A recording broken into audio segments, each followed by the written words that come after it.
ॐ भूर्भुवः स्वः तत्सवितुर्वरेण्यं भर्गो देवस्य धीमहि धियो यो नः प्रचोदयात्।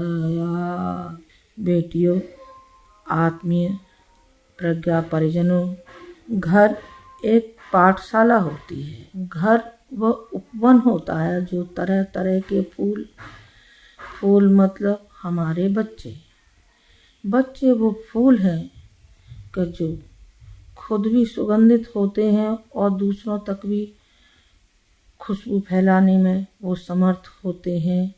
अब रह किसका जाता है, माँ का पाठ रह जाता है कि माँ किस ढंग से बच्चे को उस पाठशाला में, घर की पाठशाला में बच्चों को शिक्षण देती है।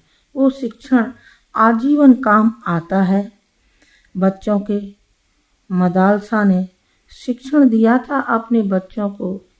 एक को राजर्षि बनाया था, एक को देवर्षि बनाया था और बच्चों को भी उसने बनाया था।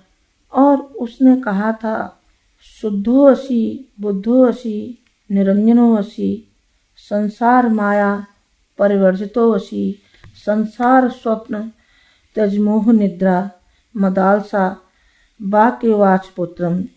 उसने कहा है कि हे पुत्र, तू निर्विकार की तरह से जी। संसार एक मिथ्या है और माया है। इसमें यदि तू लिप्त रह गया तो तू संसार को समझ न सकेगा। जो भगवान ने उत्तरदायित्व दे करके मनुष्य को भेजा है उसको तू भूल जाएगा और वो आगे चल करके जो बच्चे बने वो हमारे ग्रंथों में उसका उदाहरण है कि किसने बनाया था। ये मदालसा ने अपने बच्चों को बनाया था। माँ का कर्तव्य है कि बच्चे को सही दिशा दे और उसको एक अच्छा और सुयोग्य नागरिक बनाए। माँ ही बना सकती है, पिता नहीं। पिता साधन जुटा सकता है और माँ संस्कार दे सकती है। माँ ने अपना दूध पिलाया है और बच्चे को उस दूध में संस्कार दे सकती है। देगी कौन? गुणवती माँ दे सकती है। पहले माँ को पढ़ना पड़ता है, फिर बच्चे को पढ़ाती है, गर्भ से ही पढ़ाती है। उसका उदाहरण भी सामने आता है। सुभद्रा ने अभिमन्यु को गर्भावस्था में ही वो शिक्षण दिया था, जो कि चक्रव्यूह में जितना उसने सीखा था उसमें वो सफल हुआ और जहाँ तक वो नहीं सीख पाया उसमें वो असफल रहा और मारा गया। ये महाभारत में कथा आती है। सुनीत ने ध्रुव को बनाया और ध्रुव आगे चल करके वो भक्त हुआ और भगवान की गोदी, उस परम पिता की गोदी में बैठा। ये किसने संस्कार दिए थे? ये माँ ने दिए थे। शकुंतला ने भरत को बनाया था और उसी पर भारतवर्ष नाम हमारे राष्ट्र का पड़ा। भरत वो था जो सिंह से लड़ने में समर्थ हुआ था, जरा सा बच्चा, और सिंह के जबड़े को जबर से पकड़ लिया उसने जोर से और सिंह पछाड़ दिया गया और भरत जीत गया। ये किसने दिए थे? ये भावना है, ये संस्कार और ये सिद्धांत कहाँ से आए? ये माँ से ही आए। माँ ने ही लालन पालन किया और शिक्षण माँ ने ही दिया। जीजाबाई ने शिवाजी को संस्कार दिए थे। शिवाजी के सामने एक मुस्लिम महिला लाई गई और सज धज करके उसके सामने आई। उन्होंने कहा कि आज हम शिवाजी को हम परास्त, इनका मनोबल गिरा करके ही रहेंगे। लेकिन उन्होंने जब उस खूबसूरत महिला को देखा तो उन्होंने नीचे से ऊपर तक उस महिला को देखा और उनकी आंखों में आंसू आ गए। उन्होंने कहा कि यदि मेरी माँ जीजाबाई ऐसी सुंदर होती तो मैं भी ऐसा ही सुंदर हुआ होता। ये थे बच्चे के संस्कार शिवाजी के, और यही संस्कार थे दीनबंधु के, जो एक हरिजन का बालक उन्होंने पीट दिया। जब पीट दिया तो घर आए। घर में देखा कि उनकी माँ के पास वही बच्चा हरिजन बालक बैठा। तो माँ खाना खिला रही है, उसके काजल लगाया, उसको नहलाया धुलाया। जब दीनबंधु अपने घर पहुंचे तो उन्होंने अपनी माँ से कहा कि माँ, ये बच्चा तो हरिजन है, इसको छुओ मत, छूने से पाप लगेगा, ये अछूत है। तो उसने अपने बच्चे को लताड़ा दीनबंधु को और कहा कि जो मार इसके ऊपर पड़ी है वही मार तेरे ऊपर पड़े तब। ये मेरा बच्चा है, ये तुझसे ज्यादा है। दीनबंधु की माँ ने जब ये कहा तो उनकी आंखें खुल गई और माँ ने उनको दंड दिया, अपने बच्चे को दंड दिया। ये होता है, सुधार की आंखें होती हैं, संभालने की होती हैं, पढ़ाने की होती हैं, शिक्षण की होती हैं, संस्कार देने की होती हैं। एक पक्षी नहीं होता कि बच्चे को प्यार ही किया जाना चाहिए। प्यार तो करना ही चाहिए, लेकिन साथ साथ में उसको संस्कार भी देने चाहिए, जिसके कि भावी पीढ़ी यही है हमारी, जो हमारे राष्ट्र को आगे चल कर के बनाएगी। राष्ट्र के निर्माण में ये काम आएंगे हमारे बच्चे। बच्चों की पाठशाला में बच्चों को माँ के संस्कार मिलना बहुत आवश्यक है। नेपोलियन और नेपोलियन की बहन पढ़ने जाया करते थे। एक रोज एक अमरूद वाला अमरूद बेचने के लिए आया और बहन ने लकड़ी लगा करके उसकी टोकरी नीचे गिर दी। वो बेचारा गरीब था, रोता हुआ वो गरीब उनकी माँ के पास पहुंचा। उन्होंने कहा कि माँ, मेरे सारे अमरूद आपके बच्चों ने बखेर दिए। उन्होंने कहा बखेर दिए? उन्होंने कहा कि बेटे तू ये पैसे ले जा और तू घर जा अपने। वो तो लेकर के चले गए, लेकिन जब माँ के पास आए दोनों बच्चे तो उन्होंने एक सप्ताह का नाश्ता दोनों का बंद कर दिया, बहन का और भाई का। जब नेपोलियन ने पूछा कि माँ मैंने क्या किया, बहन ने तो उसके गिराए थे अमरूद, चलो वो तो दोषी है, लेकिन मैं दोषी कहाँ हूँ? तो माँ ने उत्तर दिया, बेटे तू बड़ा भाई था तो तू रोक सकता था बहन को, तूने बहन को रोका नहीं। इसका मतलब यह है कि इसमें दोषी तू है तो तुम दोनों को ही दंड मिलना चाहिए कि तुम्हारा नाश्ता बंद। ये होते हैं बच्चों के संस्कार, वो आजीवन संस्कार बच्चे में विद्यमान रहते हैं। बच्चे गीली मिट्टी होते हैं और साचा माँ और पिता।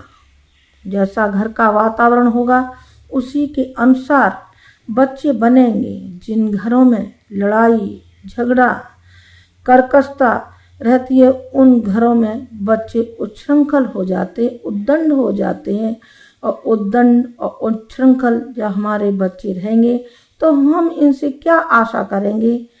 हमारी सारी राष्ट्र की नींव जब इन्हीं बच्चों पर है, तो फिर जब ये नींव ही नहीं संभाली गई तो ईंट कहाँ रहेंगी? वो तो मकान गिर जाएगा, ढह जाएगा और बिखर जाएगा। तो आवश्यकता इस बात की है कि माँ को और पिता को दोनों को संपत्ति नहीं, संस्कार, बच्चे को संस्कार देना चाहिए उनको।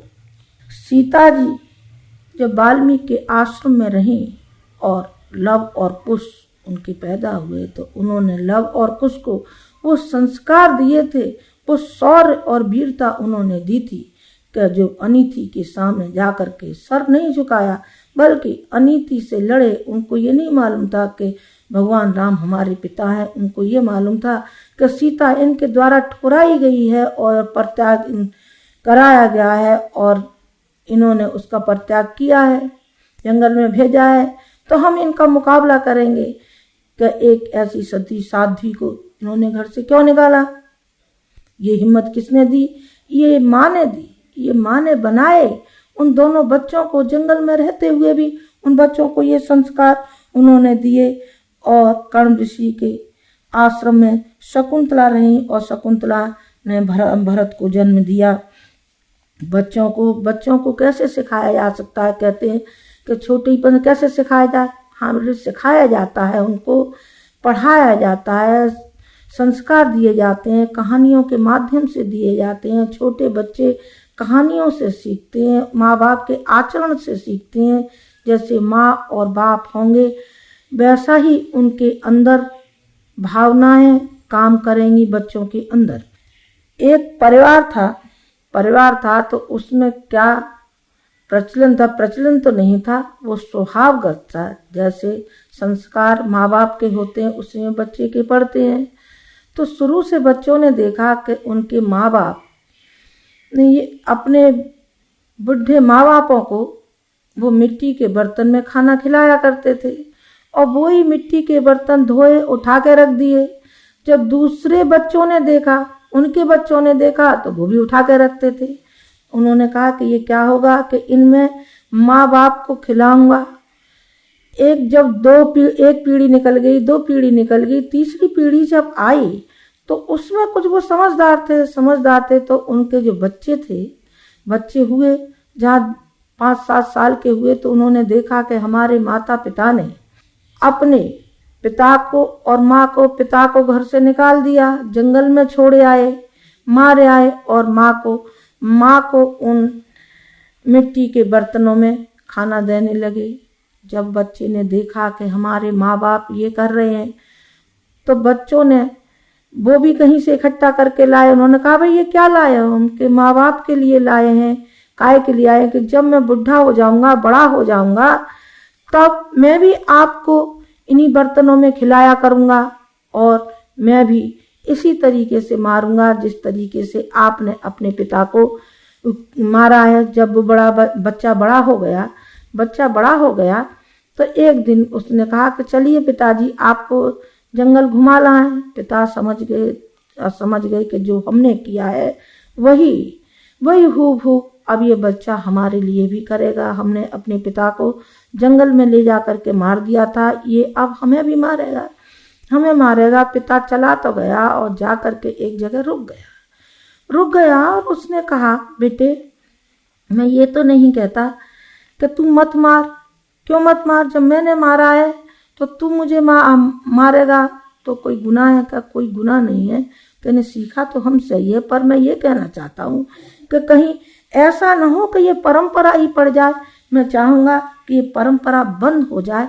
बेटे इस दृष्टि से तू हमें मारे मत। उन्होंने कहा कि आपने नहीं सोचा था, पहले नहीं सोचा कि पहले जो गलती हमने की है वो गलती तुम्हें नहीं करनी चाहिए। तो ये सबक हमारे बच्चों में कौन सिखाएगा? ये माँ और बाप का उदाहरण है। बच्चों को सिखाना चाहिए, बड़ों को प्रणाम करें और उनको अग्निहोत्र सिखाना चाहिए कि अग्निहोत्र से पहले 5 गिलास उसमें जरूर डाल करके तब बच्चों को नाश्ता भोजन देना चाहिए। ये संस्कार कौन देगा? माताएं देंगी। प्रणाम करने का और सही बोलने का, सच्चा बोलने का और दूसरों के साथ में अच्छा व्यवहार करने का ये कौन सिखाएंगी? माँ सिखाएंगी। ईसप हुए जो बहुत क्रूप थे लेकिन उनको सम्मान मिला। कैसे सम्मान मिला?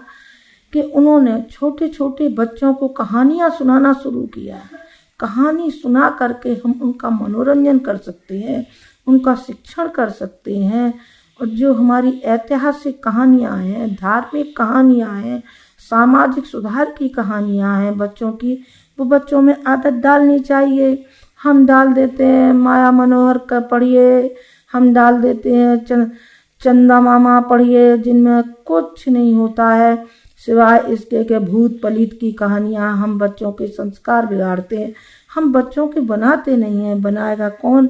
माँ बाप ही उनको बना पाएंगे। कुंती ने अपने बच्चों को बनाया था और एक रोज जंगल में अपने बच्चे को भेजा था, जबकि रोज एक व्यक्ति उस राक्षस का ग्रास बनता था। उसकी बारी आई भीम की। 5 में से एक जाना था तो भीम ने कहा कि माँ मैं जाऊंगा। उन्होंने कहा बेटा तू जाएगा? हाँ माँ, 5 में से 1 कम रह जाएगा तो क्या 4 तो आपके बच्चे हैं, 1 मुझको जाना ही चाहिए। ये संस्कार किसने दिए थे? ये संस्कार कुंती ने दिए थे। कुंती ने दिए थे, जो अपने 5 बच्चों को बनाया था। 3 बच्चे अपने थे और 2 बच्चे माद्री के थे।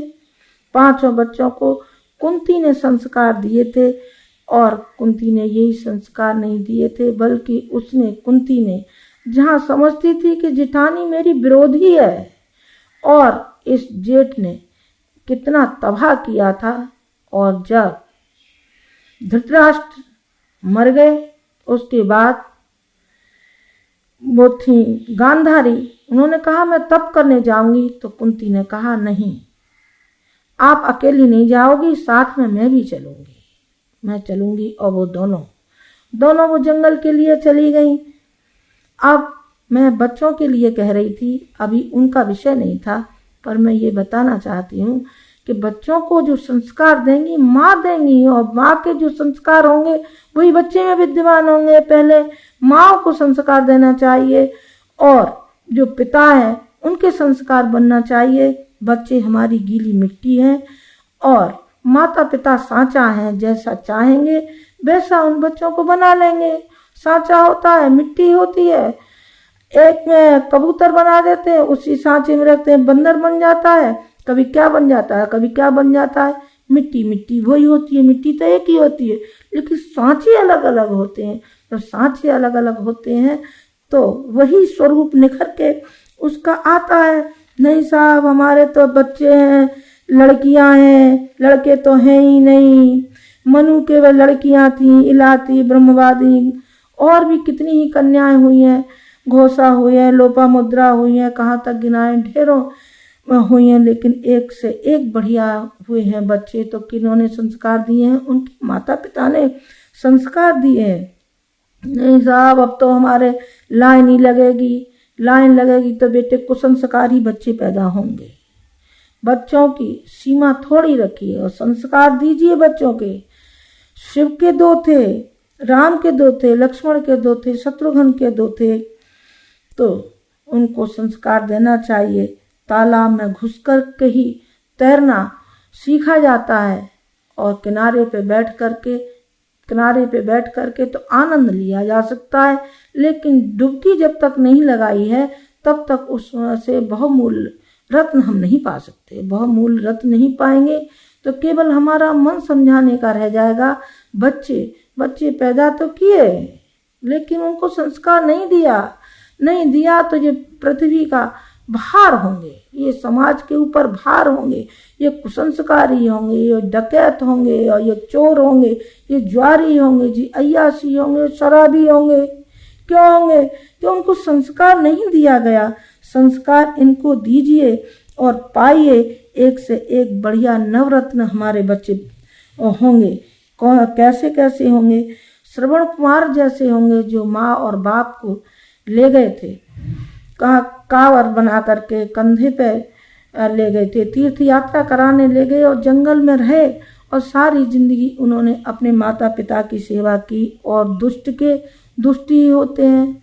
रावण के तो जैसे होने चाहिए वैसे ही हुए। सारा परिवार उनका दुष्टी रहा, हालांकि उनके पिता नहीं थे, पिता ऋषि थे, फिर भी वो संस्कार देने में समर्थ नहीं हुए थे। इसका कारण एक ही समझ में आता है कि वो संस्कार जो उनको मिलने चाहिए थे माँ बाप से, वो संस्कार देने में वो समर्थ नहीं हुए। तो एक से एक दुष्ट, एक से एक दुराचारी। रावण मर गया तो शादी हो गई मंदोदरी की उस विभीषण से। जी क्या बात थी साहब? यही बात थी कि उसमें कुसंस्कार सारे वातावरण में कुसंस्कार समाये हुए थे। जो भाई को भाई ने ठुकरा दिया, और शाहजहां को औरंगजेब ने ठुकरा दिया। किसने? बेटे ने मार दिया, कैद कर लिया। ये क्यों कर लिया? इसलिए कर लिया कि उनको जो संस्कार देने चाहिए थे वो नहीं मिले। और यदि संस्कार मिलते हैं तो संत ज्ञानेश्वर 4 बहन भाई थे, 1 बहन थी और 3 भाई थे, एक से एक बढ़कर उनकी त्याग में कोई कमी नहीं थी। एक कदम बड़ा भाई उठाता था और उसी के बाद वो तीनों चारों बच्चे उठाते थे। ये संस्कार होते हैं माँ बाप की देन, माँ बाप की देन होते हैं। जैसा होगा वैसे ही बच्चे हमारे बनेंगे, इसमें कोई भी शक नहीं है। बच्चों को बनाने वाले माता पिता के अलावा और कोई नहीं हो सकता। दारा सिंह को उसके भाई ने मारा था और राम और भरत की मित्रता, माँ स्नेह, भाई भाई में प्रेम, वो उदाहरण है, वो नसीहत है। वो नसीहत कहाँ से आई, किससे आई? वो माँ बाप ने दी, वो कौशल्या ने राम के अंदर दी। और कैकेयी पीछे तो हो गई थी, लेकिन शुरू में तो कैकेयी ने ही ये कहा था कि ये राम और भरत ये मेरे दोनों आँखें हैं, ये आँखें हैं। वो लोभ और लालच ने उसको अंधा कर दिया था, इसलिए उसने अपने बेटे के लिए मांगी थी गद्दी और राम के लिए मांगा था वनवास। और सुमित्रा ने अपने लक्ष्मण के अंदर वो भावनाएं भरी थी और कहा था, बेटे राम जा रहा है तो तू अयोध्या में रहेगा क्या? तुझे शर्म नहीं आएगी कि तेरा बड़ा भाई पिता के बराबर वो जा रहा है वन और तेरी भाभी जा रही है और तू यहाँ रहेगा? नहीं बेटे, तू जा और अपने पिता स्वरूप भाई और माँ स्वरूप अपनी भाभी की तू सेवा करना। मैं समझूंगी तने मेरी ही सेवा की और सारे अयोध्या वासियों की। ये भावनाएं किसने दी थी, ये संस्कार किसने दिए थे? ये दिए थे उनकी माँ ने और उनके पिता ने, दोनों ने उनको संस्कार दिए थे। बुद्ध का राहुल था, किसने दिए थे संस्कार? यशोधरा ने दिए थे। और उन बुद्ध के तप और त्याग से राहुल ने सीखा था। अशोक के 2 बच्चे थे, एक संघमित्रा थी और एक महेंद्र था। उन्होंने बौद्ध धर्म का प्रचार ही नहीं किया, बल्कि बुद्ध भगवान को वो समर्पित हो गए। उन्होंने कितना कार्य किया है वो सबको मालूम है। इसी तरीके से महाराणा प्रताप हुए। महाराणा प्रताप के हाथ में रोटी लग रही थी और दोनों बच्चे थे।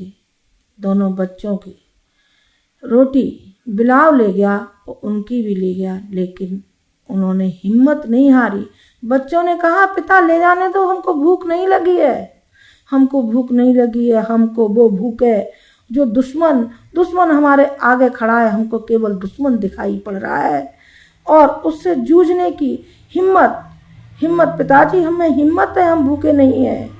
और उनकी आंखों में आंसू आ गए और फिर से वो पुनः खड़े हो गए। ये संस्कार थे महाराणा प्रताप के और उनकी पत्नी के दिए हुए संस्कार थे उन बच्चों में, जो कि वो रोटी की तरफ न जा करके और वो उस लक्ष्य की ओर गए।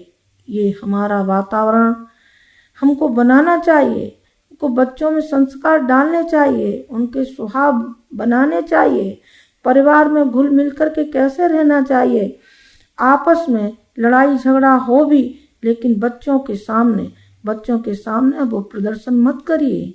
अपने घर के वातावरण को बनाइए, अपने से बड़ों को आप श्रद्धा से देखिए, उनका सम्मान करिए, ताकि बच्चे भी आपका सम्मान करें, समाज का सम्मान करें, समाज के कुछ काम आए, राष्ट्र के कुछ काम आए, जिनसे कि हमें उम्मीद है कि हमारे परिजन इस ओर ध्यान रखेंगे, उनको कहानियाँ सुनाएंगे।